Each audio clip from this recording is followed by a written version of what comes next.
Welcome back to the Changeover, your favorite home for unfiltered tennis talk, powered by secondserveaces.com.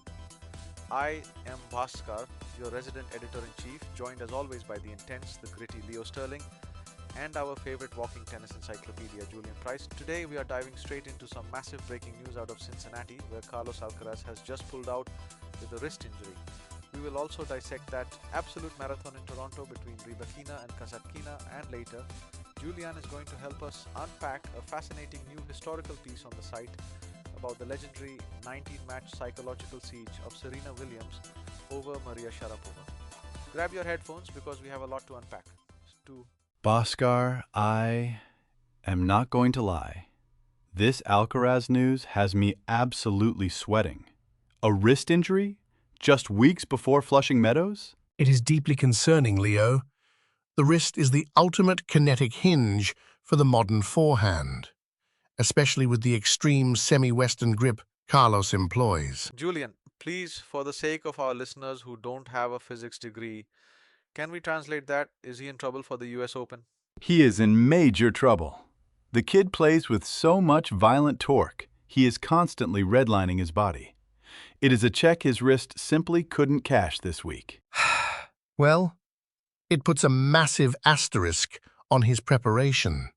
He has that tight 11-7 head-to-head edge over Jannik Sinner.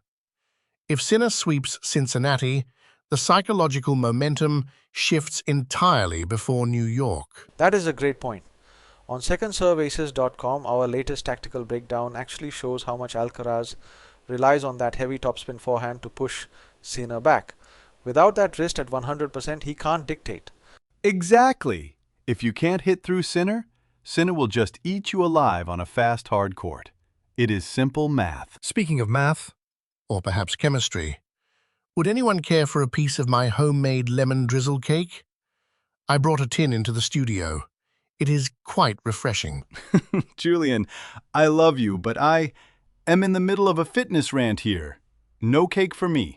I need to keep my temple clean, unlike the modern players who skip the physical grind. I'll take a slice, Julian. Keep it coming. But let's slide over to Toronto. Elena Rybakina just outlasted Daria Kasatkina in a 2.5-hour epic. What a match.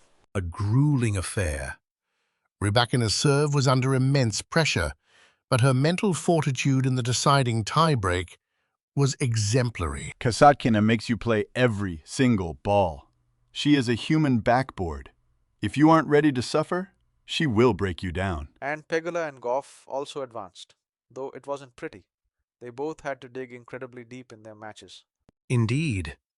Toronto is proving to be a true test of physical attrition this year. It is wonderful preparation for the heat of New York. It really is. By the way, if you want to see the real-time physical metrics and movement heat maps for those Toronto matches, you have to check out secondserveaces.com. Our AI-driven analysis gives you tactical depth you won't find anywhere else. It is brilliant stuff. I was looking at Goff's court coverage stats on the site earlier. Unbelievable athletes, these women. Yes, the modern data is impressive, but sometimes the most fascinating stories are written in the mind. Which brings us to Arthur Vance's piece on the site today. Yes, the 19-0 siege. Arthur wrote a masterpiece analyzing the psychological dynamic between Serena Williams and Maria Sharapova. 19 consecutive wins for Serena. That is not just a rivalry, Julian. That is a hostile takeover. That is rent-free living in someone's head for over a decade. It began with so much promise when Maria beat her at Wimbledon in 2004. But after that, Serena locked the door and threw away the key. Arthur's article really dives into how Serena neutralized Sharapova's flat ground strokes. She just refused to let Maria dictate ever again. It was pure mental dominance.